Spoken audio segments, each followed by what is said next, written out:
Hello বন্ধুরা, আমার ABP ব্লগে তোমাদেরকে সবাই স্বাগত জানাই সবাইকে। আর এই ভিডিওটা ছিল গত রবিবারে, ঠিক জামাই ষষ্ঠীর দিন। আমি এবার জামাই ষষ্ঠীতে বাবার বাড়ি যেতে পারিনি, তো কী হয়েছে, আমাকে যখন ষষ্ঠী দেওয়া হয়েছে আর সেখানে এবার এখানেই করে নিলাম। আর এখানে না করলেও হয়তো আমার বাবার বাড়ি দিয়ে গিয়ে করতেই হতো, কারণ ষষ্ঠী নিয়েছি। আর তোমরা কেমন আছো কিন্তু অবশ্যই জানিও।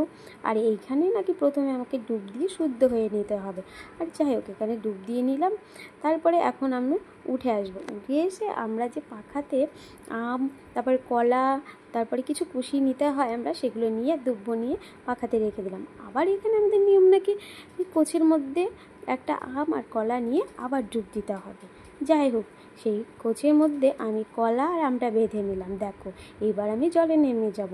জলে নেমে আবার ডুব দিয়ে নেব। তারপরে সেই পাখাটার মধ্যে যা যা তুলেছিলাম ফলগুলো, সেগুলো নিয়ে আবার মা ষষ্ঠীর নামে সাট করতে হবে। আর যাই হোক, এগুলো সাট করেই তো নিলাম। করে নেওয়ার পরে নাকি আমার সেই কোচের মধ্যে যে আম আর কলাটা ছিল, তার মধ্যে আমটা আমাকে যে মা গঙ্গা নামে দিয়ে দিতে হবে। আর আমাদের নিয়মে কিন্তু সেই আমটা আবার কাউকে ধরতে হবে। আর যাই হোক, সেই ভিডিওগুলো স্কিপ করে দিয়েছে, কারণ তোলা হয়নি, অনেকটা বড় হয়ে যাবে।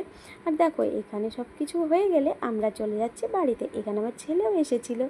ছেলেকে স্নান করানো হয়নি, কারণ ঠান্ডা লেগে যাবে তার জন্য। আর এই দেখো, আমি বাড়িতে এসে শাড়িটারি চেঞ্জ করে দেখো আমি কিন্তু ফল টল বানিয়ে নিয়েছি। আর এদিকে সবাই সব কিছু নিয়ে একসঙ্গে আমরা রেডি করে নিয়েছি। আর এদিকে পুরোহিত আসতে অনেক লেট করেছিল। আর যাই হোক, এরপরে আমাদের সব কিছু রেডি হয়ে থাকলো। তারপরে আবার রান্নাবাড়ি ঝামেলা আছে। তারপর এই দেখো, অনেকক্ষণ পরে আজকে কিন্তু আমাদের 3টে বেজে গেছিলো পুজো করতে। তারপরে দেখো, পুরোহিত আসলো, এখানে পুজো করছে। আর তোমাদের কার কার কী নিয়ম আছে অবশ্যই বলো, কেমন হয়েছে অবশ্যই জানিও। ভাই।